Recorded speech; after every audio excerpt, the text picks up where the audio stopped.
desire for realm as what Rutpash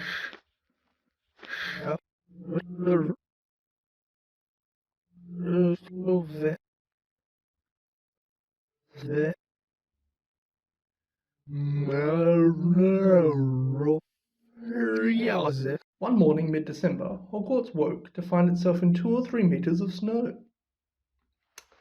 The lake froze solid, and the Weasley twins were punished for bewitching several snowballs so that they followed Quirrell around, bouncing off the back of his turban. The few owls managed to battle their way through the stormy sky. To deliver post had to be nursed back to health by Hagrid before they could fly off again. No one could wait for the holidays to start, while the Gryffindor common room and the Great Hall had roaring fires. The draughty corridors had become icy and bitter. Wind rattled the windows in the classrooms. Worst of all were Professor Snape's classes down in the dungeons. They were beneath rows in a mist before them, and they kept as close as possible to their hot cauldrons.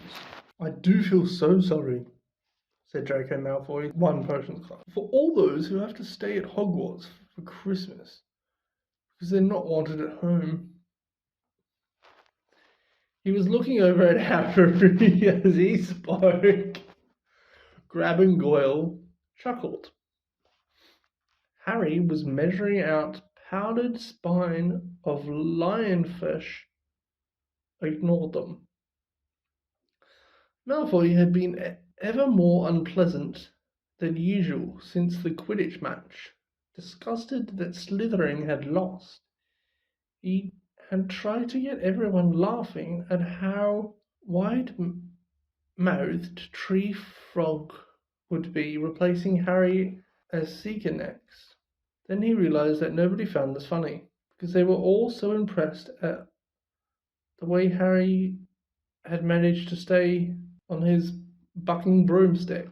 So Malfoy, jealous and angry, had got back to taunting Harry about having no proper family. It was true that Harry wasn't going back to Privet Drive for Christmas. Professor McGonagall had come round the week before, making a list of students who would be staying for the holidays. And Harry had signed up at once. He didn't feel sorry for himself at all. This would probably be the best Christmas he'd ever had. Ron and his brothers were staying too, because Mr. and Mrs. Weasley were going to Romania to visit Charlie. When they left the dungeons at the end of potions, they found a large fir tree blocking the corridor ahead, 2 enormous feet sticking out the bottom, and a loud puffing sound told them that Hagrid was behind it. Hi, Hagrid. Want any help? Ron asked, sticking his head through the branches. No, I'm all right, thanks, Ron. Would you mind moving out of the way? Came Malfoy's cold drawl from behind them. Are you going to earn some extra money, Weasley? Hoping to be a gamekeeper yourself when you leave Hogwarts? I suppose that Huddle of Hagrid's seems like a palace compared to what your family's used to. Ron dived at Malfoy just as Snape came up the stairs. Weasley! Ron let go of the front of Malfoy's robes. He was provoked, Professor Snape, said Hagrid, sticking his huge hairy face from behind the tree. Malfoy was insulting his family. Be that as it may, fighting is against Hogwarts rules, Hagrid, said Snape, silkily. 5 points from Gryffindor. Weasley, and be grateful it isn't more. Move along, all of you. Malfoy, Crabbe, and Goyle pushed roughly past the tree, scattering needles everywhere and smirking. I'll get him, said Ron, grinding his teeth at Malfoy's back. One of these days I'll get him. I hate them both, said Harry. Malfoy and Snape. Come on, cheer up. It's nearly Christmas. Tell you what, come round with me and see the Great Hall. Looks a treat. So Harry, Ron and Hermione followed Hagrid and his tree off to the Great Hall, where Professor McGonagall and Professor Flitwick were busy with Christmas decorations. Ah, Hagrid, the last tree! Put it in the far corner, would you? The hall looked spectacular. Festoons of holly and mistletoe hung around the walls, and no fewer than 12 towering Christmas trees stood around the room, some sparkling with tiny icicles, some glittering with hundreds of candles. How many days you got left to your holidays? Hagrid asked. Just one, said Hermione.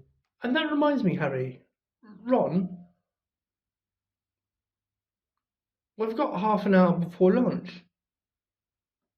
We should be in the library. Oh yeah, you're right, said Ron, tearing his eyes away from Professor Flitwick, who had golden bubbles blossoming out of his wand and was trailing them over the branches of the new tree. The library? Said Hagrid, following them out of the hall. Just before the holidays? Bit keen, aren't you? We're not. Oh, we're not working, Harry told him brightly. Ever since you mentioned Nicholas Flamel, we've been trying to find out who he is. You what? Hagrid looked shocked. Listen here, I told you drop it. There's nothing to you on that dog's garden. We just want to know who Nicholas Flamel is, that's all, said Hermione. Unless you'd like to tell us and save us the trouble, Harry added. You must have been through hundreds of books, and we can't find him anywhere. Just give us a hint. I know I've read his name somewhere. I'm saying nothing, said Hagrid flatly. Just have to find out for ourselves then, said Ron.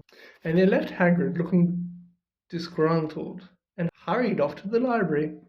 They had indeed been searching for books for Flamel's name ever since Hagrid had let it slip, because how else were they going to find out what Snape was trying to steal? The trouble was, it was very hard to know where to begin, not knowing what Flamel might have done to get himself into a book. He wasn't one of the great wizards of the 20th century, or noble magical names of our time. He was missing too from important modern magical discoveries and a study of recent developments in wizardry.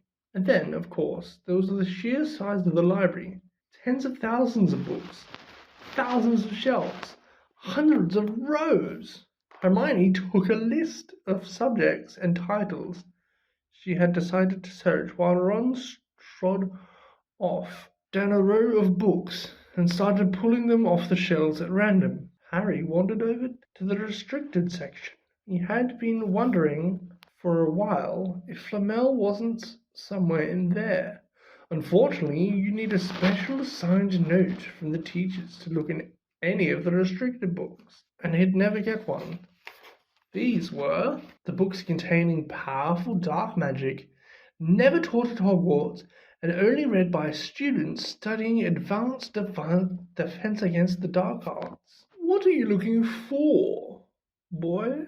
Nothing, said Harry. Madam Pince, the librarian, brandished a feather duster at him. You better get out, then. Go on out. Wishing he'd been a bit quicker at thinking up some story, Harry left the library. He, Ron and Hermione had already agreed they'd better not ask Madam Pince where they could find Flamel.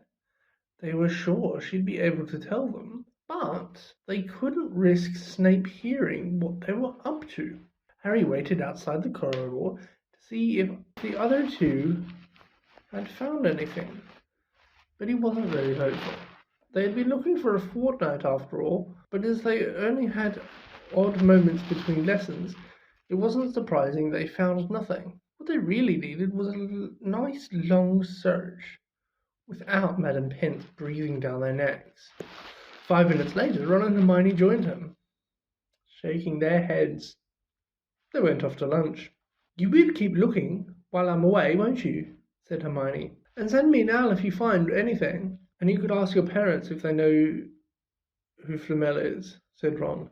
"It'd be safe to ask them." "Very safe, as they're both dentists," said Hermione.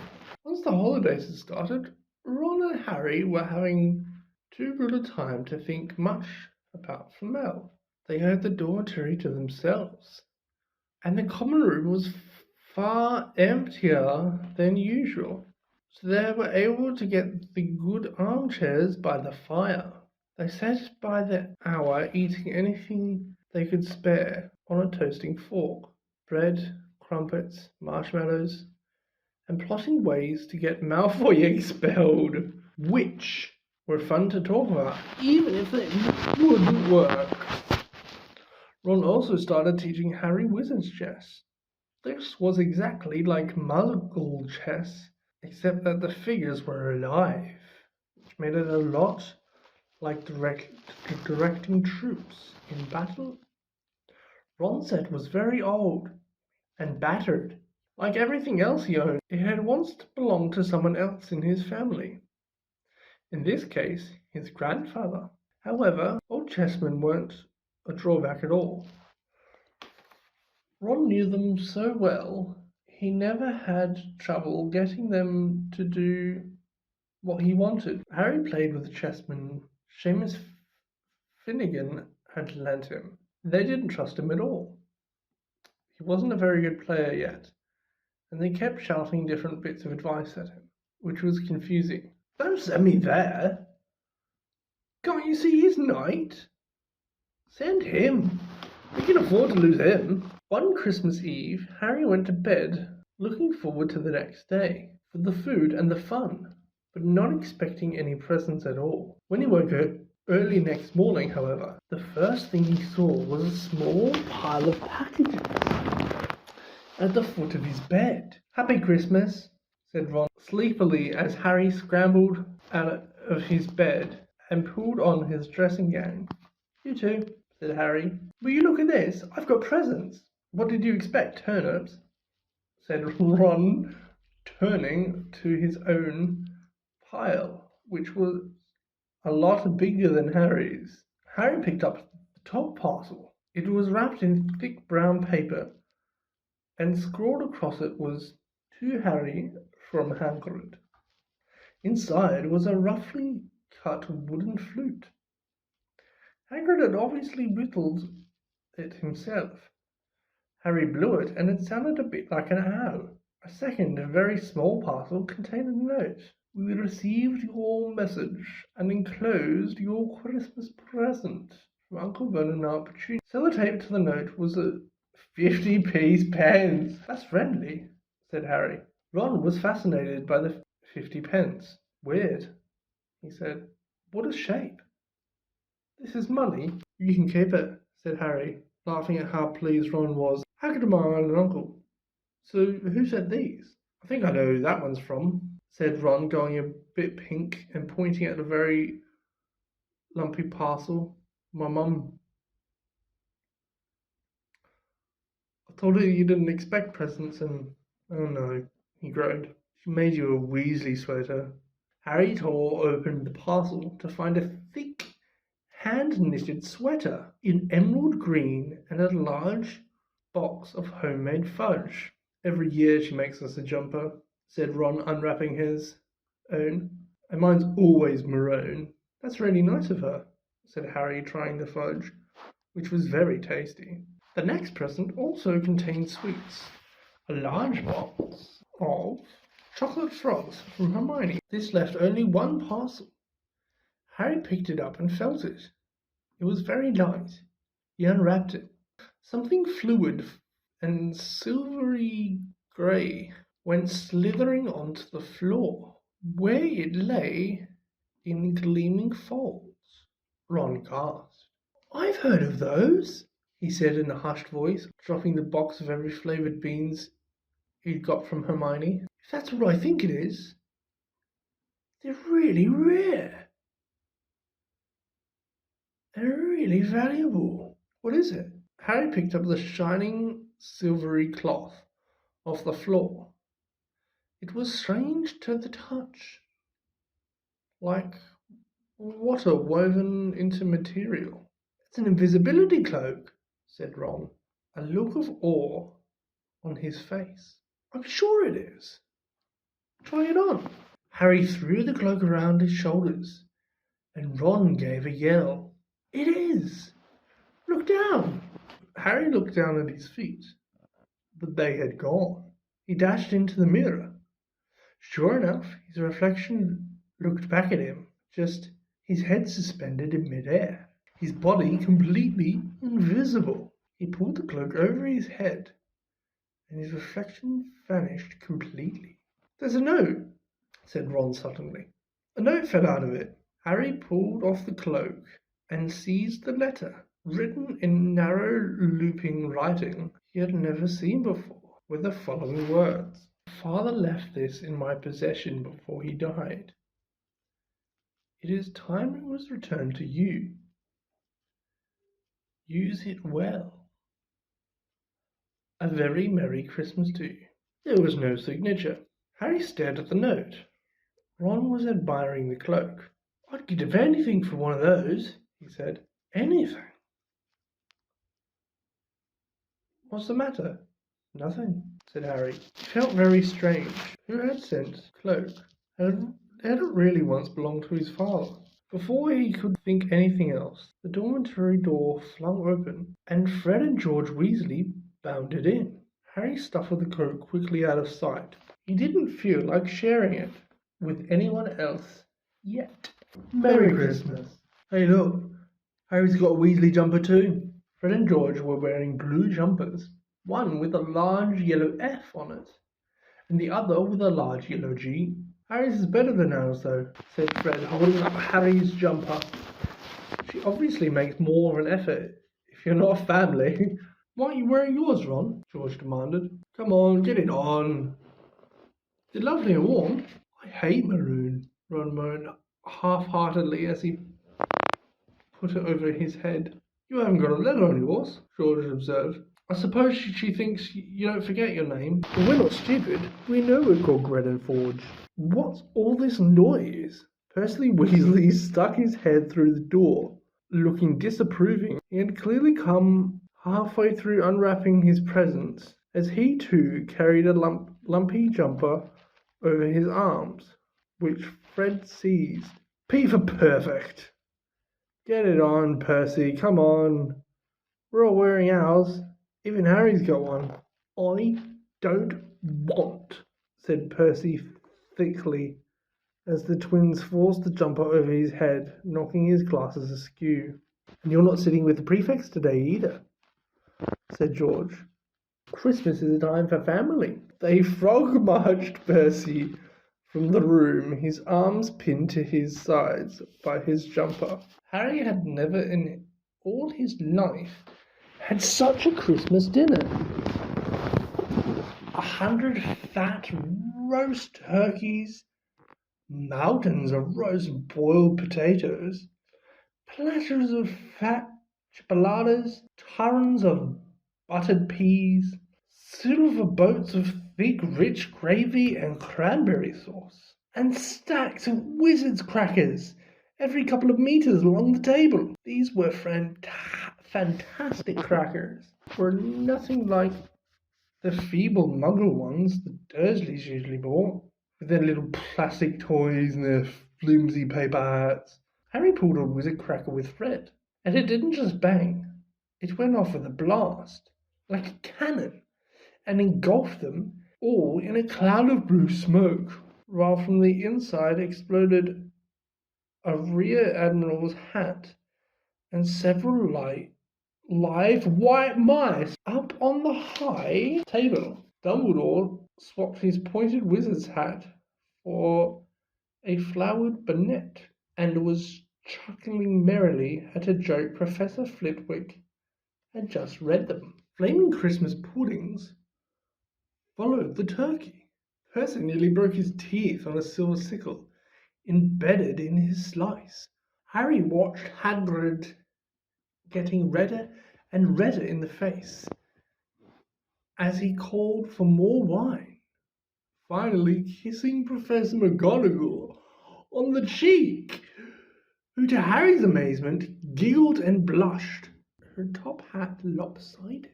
When Harry finally left the table, he was laden down with a stack of things out of his crackers, including a pack of non-explodable luminous balloons, a grow-your-own-warts kit, and his own new wizard's chess set. The white mice disappeared, and Harry had a nasty feeling they were going to end up as Mrs. Norris's dinner. Harry and the Weasleys spent happy afternoon having a furious snowball fight in the grounds. Then, cold, wet, and gasping for breath, they returned to the fire in the Gryffindor common room, where Harry broke in his new chess set by losing spectacularly to Ron. He suspected he wouldn't have lost so badly if Percy hadn't tried to help him so much. After a tea of turkey sandwiches, crumpets, trifle, and Christmas cake, everyone fell full and sleepy to do much before bed, except sit and watch Percy chase Fred and George all over Gryffindor Tower because they'd stolen his prefect badge. It had been Harry's best Christmas day ever, yet something had been nagging at the back of his mind all day. Not until he climbed into bed was he free to think about it. The invisibility cloak and whoever had sent it. Ron, full of turkey and cake, and with nothing mysterious to bother him, fell asleep almost as soon as he'd drawn the curtains of his four-poster. Harry leant over the side of his own bed and pulled the cloak out from under it. His father's. This had been his father's. He let the material flow over his hands, smoother than silk, light as air. Use it well, the note had said. He had to try it now. He slipped out of bed and wrapped the cloak around himself. Looking down at his legs, he saw only moonlight and shadow. It was a very funny feeling. Use it well. Suddenly, Harry felt wide awake. The whole of Hogwarts was open to him in this cloak. Excitement flooded through him as he stood there in the dark and silence. He could go anywhere in this. Anywhere. And Filch would never know. Ron grunted in his sleep. Should Harry wake him? Something held him back. His father's cloak. He felt that this time, the first time, he wanted to use it alone. He crept out of the dormitory, down the stairs, across the common room, and climbed through the portrait hole. "Who's there?" squawked the fat lady. Harry said nothing. He walked quickly down the corridor. Where should he go? He stopped, his heart racing, and thought, and then it came to him. The restricted section in the library. He'd be able to read as long as he liked, as long as it took to find who Flamel was. He set off, drawing the visibility cloak tight around him as he walked. The library was pitch black and very eerie. Harry lit a lamp to see his way along the rows of books. The lamp looked as if it was floating along in midair, even though Harry could feel his arms supporting it. The sight gave him the creeps. The restricted section was right at the back of the library. Stepping carefully over the rope which separated these books from the rest of the library, he held up his lamp to read the titles. They didn't tell him much. The appealing, faded gold letters spelled words in languages Harry couldn't understand. Some had no title at all. One book had a dark stain on it that looked horribly like blood. The hairs on the back of Harry's neck prickled. Maybe he was imagining it. Maybe not. He thought a faint whispering was coming from the books, as though they knew someone was there who shouldn't be. He had to start somewhere. Setting the lamp down carefully on the floor, he looked along the bottom shelf for an interesting-looking book. A large black and silver volume caught his eye. He pulled it out with difficulty, because it was very heavy, and balancing it on his knee, let it fall open. Piercing, blood-curdling screech split the silence of the book. Split the silence. The book was screaming. Harry snapped it shut, but the screech went on and on. One high, unbroken, ear-splitting note. He stumbled backwards and knocked over his lamp, which went out at once. Panicking, he heard footsteps coming from down the corridor. Outside, stuffing the shrieking book back on the shelf, he ran for it. He passed Filch almost in the doorway. Filch's pale, wide eyes looked straight through him, and Harry slipped under Filch's outstretched arm and sneaked off up the corridor, the book's shrieks still ringing in his ears. He came to a sudden halt in front of a tall suit of armor. He'd been so busy getting away from the library, he hadn't paid attention to where he was going. Perhaps it was because it was dark. He didn't recognize where he was at all. There was a suit of armor near the kitchens, he knew, but it must be 5 floors above there. You asked me to come directly to you, Professor. If anyone was wandering around at night, and somebody's been in the library. Restricted section. Harry felt the blood drain out of his face. Wherever he was, Filch must know a shortcut, because his soft, greasy voice was getting nearer. To his horror, it was Snape who replied. The restricted section. Well, they can't be far. We'll catch them. Harry stood rooted to the spot as Filch and Snape came around the corner. Ahead. They couldn't see him, of course, but it was a narrow corridor, and if they came much nearer, they'd knock right into him. The cloak didn't stop him being solid. He backed away as quietly as he could.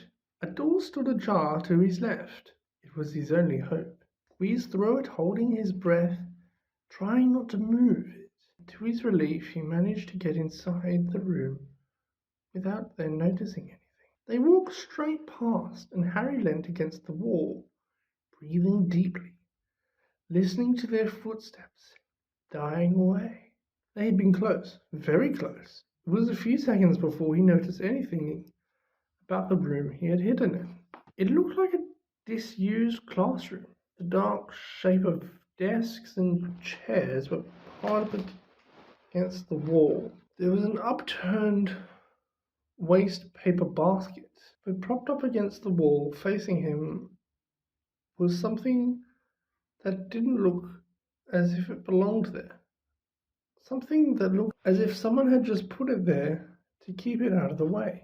It was a magnificent mirror, as high as the ceiling, with an ornate gold frame, standing on 2 clawed feet. There was an inscription carved around the top. Erised stra eru oit ubi cafru oit on wishy I show not your face,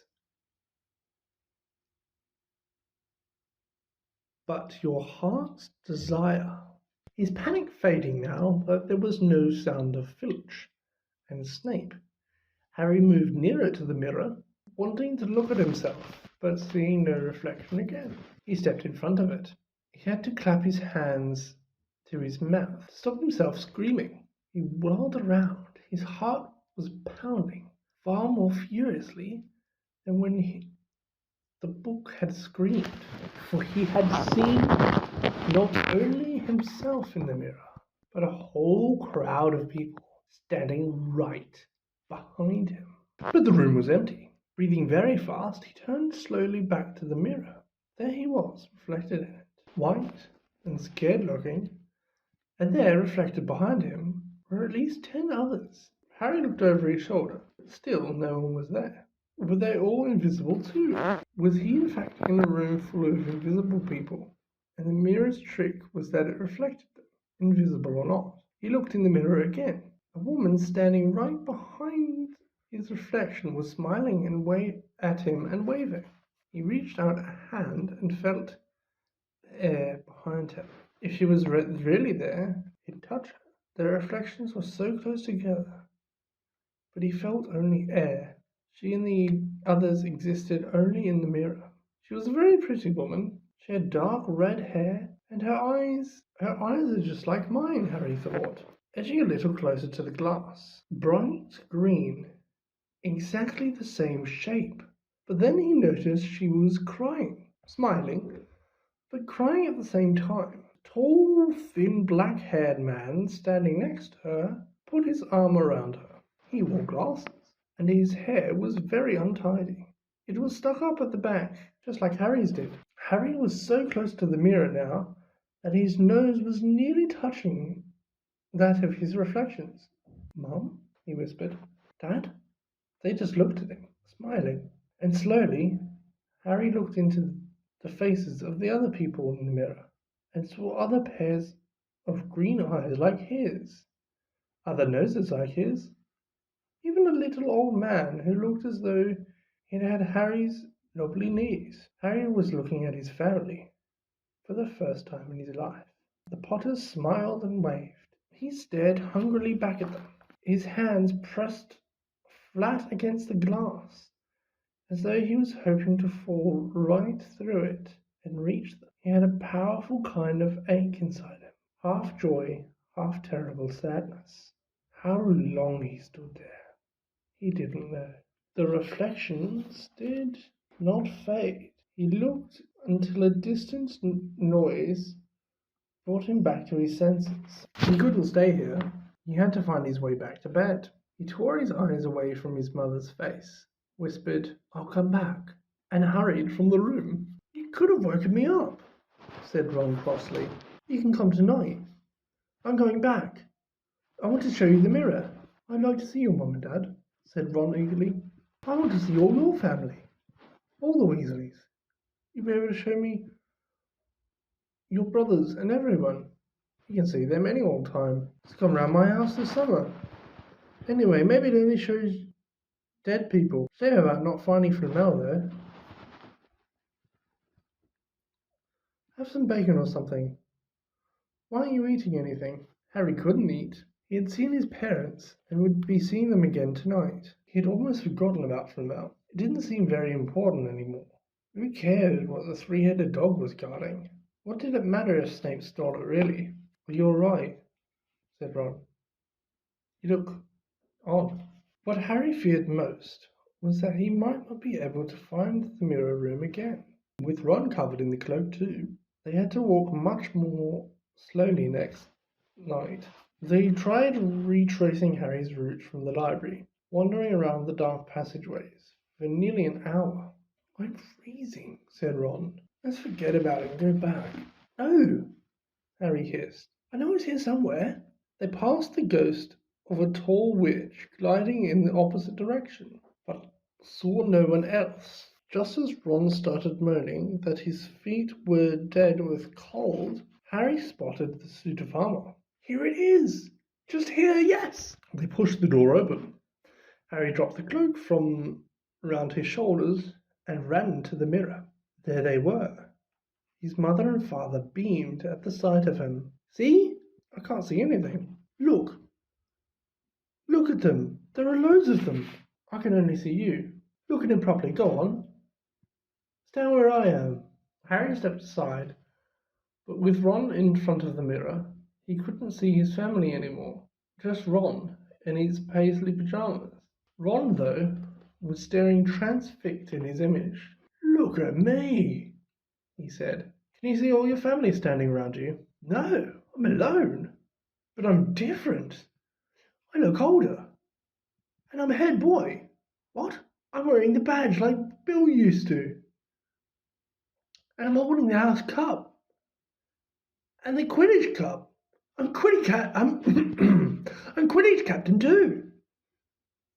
Ron tore his eyes away from the splendid sight to look excitedly at Harry. Do you think this mirror tells the future? How can it? All my family are dead. Let me have another look. You had it to yourself all last night. Give me a bit more time. You're only holding the Quidditch Cup. What's interesting about that? I want to see my parents. Don't push me. A sudden noise outside the corridor put an end to their discussions. They hadn't realized how loudly they'd been talking. Quick! Ron threw the cloak back over them as the luminous eyes of Mrs. Norris came round the door. Ron and Harry stood quite still, both thinking the same thing. Don't work on cats.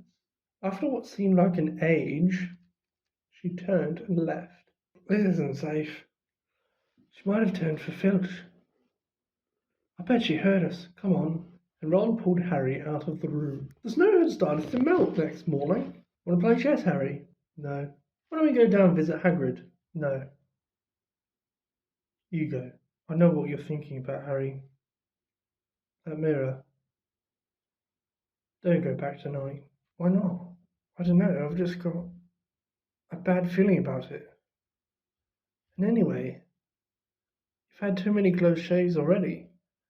Filch, Snape, and Mrs. Norris are wandering around. So what if they can't see you? What if they walk into you? What if you knock something over? You sound like Hermione. I'm serious, Harry, don't go. But Harry only had one thought in his head, which was to get back in front of the mirror.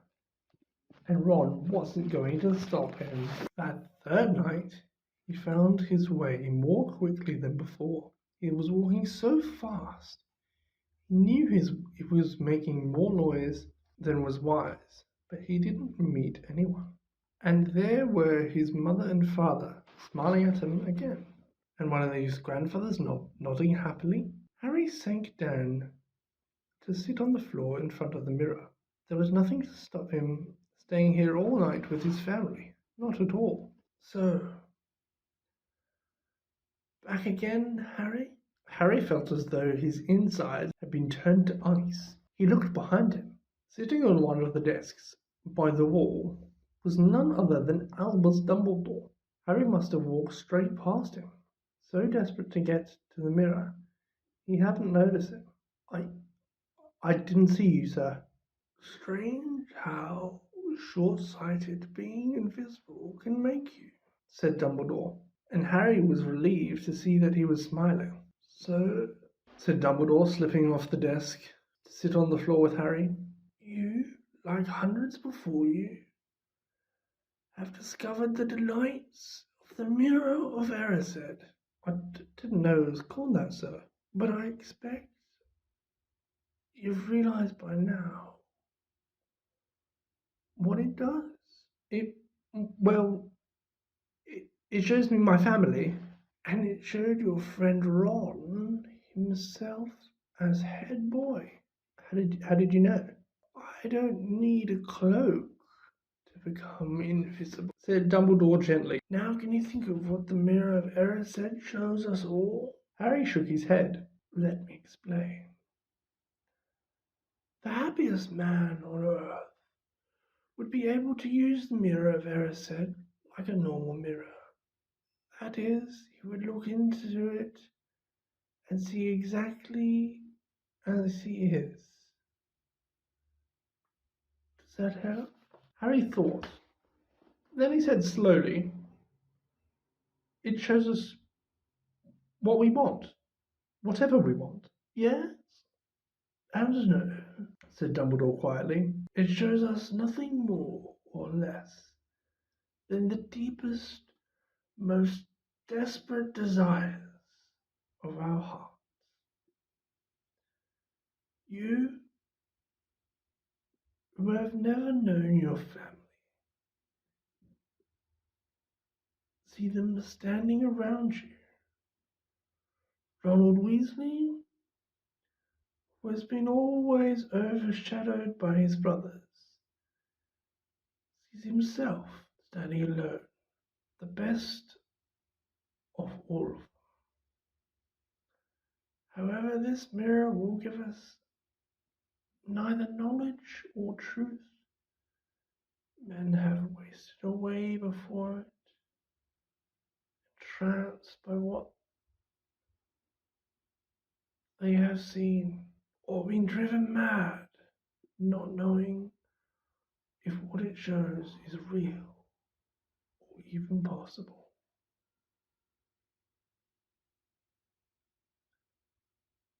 The mirror will be moved to a new home tomorrow, Harry, and I ask you not go looking for it again.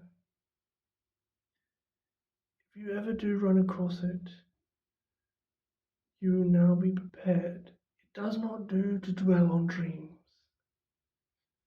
and forget to live. Remember that. Now, why don't you put that Admiral cloak back on and get off to bed? Harry stood up. Sir, Professor Dumbledore, can I ask you something? Obviously, you've just done so. Dumbledore smiled. You may ask me one more thing, however. What do you see when you look in the mirror?